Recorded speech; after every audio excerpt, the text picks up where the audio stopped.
government pun berusaha to fight the virus. Let's look at the good things that's happening now. Vaccination berjalan and is higher than ever now. Tinggi, 200,000 lebih, and dikatakan by Julai 300,000 sehari divaksinasikan. Okay, so this is good and that should continue. Tetapi in the meanwhile, kita punya kehidupan sekarang ni, virus is spreading and kita ada SOP yang merepek punya SOP.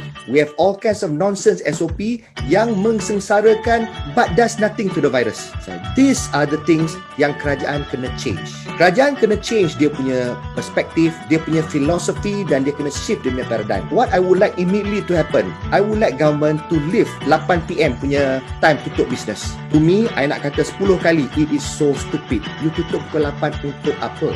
Kalau orang tu operate sampai pukul 9, ada difference ke to the virus? Kalau dia operate sampai pukul 12 malam, ada difference ke? What makes the difference is not the time of you operate. What makes the difference is while you are operating, do you observe the SOP or not? In fact, kalau government allow berapa jam in that 24 jam dia orang nak operate, you let them decide, benda tu dah jadi lagi lengang dan orang less crowded, less concentration, rakyat kurang stress. This is how you handle the pandemic. Lain orang beli makan lain masa, isi minyak lain masa, tak ada crowding dan tak sesak. This makes the economy more efficient, orang pun senang cari makan. Okay, itu satu. Next thing is that you buat roadblocks everywhere, you nak tahan orang jangan travel lebih dari 10 km. Why?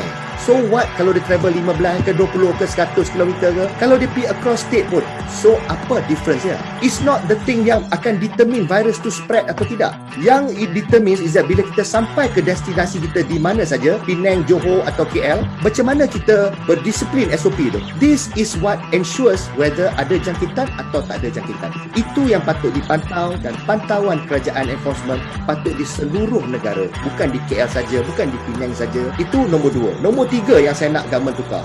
Don't consider only essential yang patut operate, yang tak essential tak operate. Certain essential services, kalau dia tak boleh patuh SOP, dia tak patut operate. Kalau you rasa dia penting sangat patut operate, you pastikan SOP spesifik untuk bisnes tu, dan you pastikan ada hukuman kalau tak ikut, dan you bertanggungjawabkan kilang dan business owner untuk pastikan to enforce those SOP. Kalau non-essential, kalau dia boleh patuh SOP, dia boleh jamin kat kerajaan dia akan ikut SOP ni, why do you want to stop non-essential services? Itu pun sektor ekonomi. Income dia orang also perlu. Kriteria dia should not be essential or not essential. Kriteria dia should be SOP compliant business or not.